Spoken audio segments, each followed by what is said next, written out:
How's this? No, I don't like Somalis. I don't want them in my country, and they bring absolutely nothing of value here. And I know people are gonna sit there and scream and cry, oh my gosh, the statistics, they're so racist. But at the end of the day, the facts are the facts, and I'm not going to apologize for that.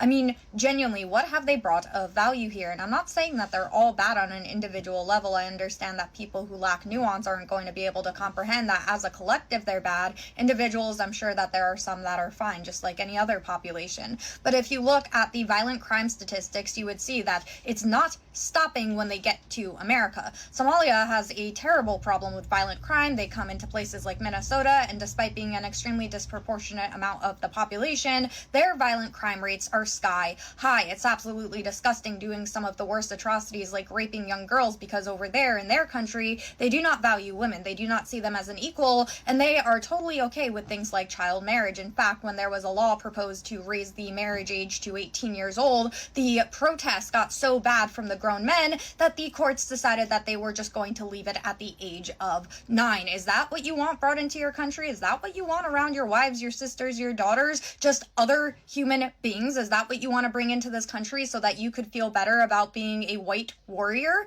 I'm sorry, that's absolutely disgusting. We know that once they got into this country, were they grateful? Did they work harder to make it better? No. They scammed the welfare system out of millions while Tim Walz just sat back and allowed them to do so. That's absolutely abhorrent. We know that Somalia is one of the most dangerous countries for Christians going, so why would we bring them into a predominantly Christian country where they're going to go around trying to propose their views, force their views down people's throats? Because in Islam, that's something that's seen as permissible to do. We know that they have a huge terrorism problem, so why would we invite that into our country? Just because a country is poor and struggling does not automatically mean that it's America's problem. I'm sorry, but they're poor and they're struggling because of who they are as people. So many other countries have been dealt a bad hand and they've been able to figure it out. Countries such as Somalia aren't able to because of the people living there. We do not need to import them to make our country worse.